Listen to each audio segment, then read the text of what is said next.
orusça. Жүгіріп шығып алдынан орысша сөйлеп кетеді. Сен ақылды адам олай істемейді. Есі дұрыс, ақылды адам өзінің тілі тұрғанда басқа біреудің тілімен сөйлей ме? Өзінің ойлаңызшы. Президенттерде, министрлерде. Мен қырғызбын деп тұр. Өзбек тұр, мен өзбекпін, өз алдыма бекпін деп тұр. Ал қазақ қазір жағымпаздарым сөйлеп кетеді ана орыстарға. Не көрінді? Қазір кез келген магазинге барып нанды орысша сұрап алады. Қазақтың қызы тұрмайды. Не болды енді? Қандай енді есі дұрыс адам өзінің тілі тұрып, біреудің тілінде сөйлей ме? Ақылы адам бар. Ойлаңыздаршы енді, кішкене ақылға салып. Кешегі Абайдың тілі қайда? Кешегі Құрманғазының күйі қайда? Қайда Абай шықпайды бүгін? Қайда кешегі зерапаларымыз?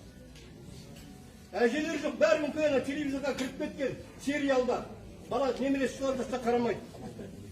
Қалаулымды көріп, қаяқтағы бір бәлені. Шалдарына деген кіріп кеткен. Шал деп айтып болады енді. Қария деген тамаша сөз қариялыққа жетпей жатыр. Ауылыңда қария болмаса дейді, артындағылар болар дивана дейді. Таңғып кетеді деген сөз. 30-шы жылдарында тәнін сатпай, жаудың қолына берілмей өлген. Қасқыр, біз айтамыз, ой біз мінекей, бөрінің ұрпағымыз дейді. Біреуін көріп киіп жүрген жоқсыңдар міне. Кигендерің орыстың тұмағы, Американың бейсболкасы. Сонда біздің ұлттық киімді кім киеді? Ұлтты бұзбайық. Мына реңді бұзбайық. Иә. Келбетімізді бұзбайық, қазақ деген. Қыздарымыз не болып баратыр, Қытайға шығып жатыр. Негрге шығып жатыр, мен өліп кетер едім. Өліп. Анан бауырлары қалай сол тойға барды, жүр осы интернетте. Тойға барып билеп. Ол өлім ғой, ол өлім. Құрттың ғой тұқымды. Тұқымың құрыды ғой. Келбетің кетті ғой қазақ деген. Аттарың да өзгеріп бара жатыр. Шулға ғой деп қойсаң, беріп Қанат Серік деген фамилиясыменен. Мынау менің бауырым ғой дейсің ғой. Жаңағы автобиография несіне қарап тұр, өмір баянына қарап тұр. Ал енді неше түрлі басқа бір аттар келетін болса итеріп тастаймын мен оны. Адам ұлт екенін білу керек. Біз мақтан тұтуымыз керек. Қазір бабаларымызбен мақтанамыз. Сен ауылды өзіңді солтүстікке істеп ал. Түске дейін ұйықтама.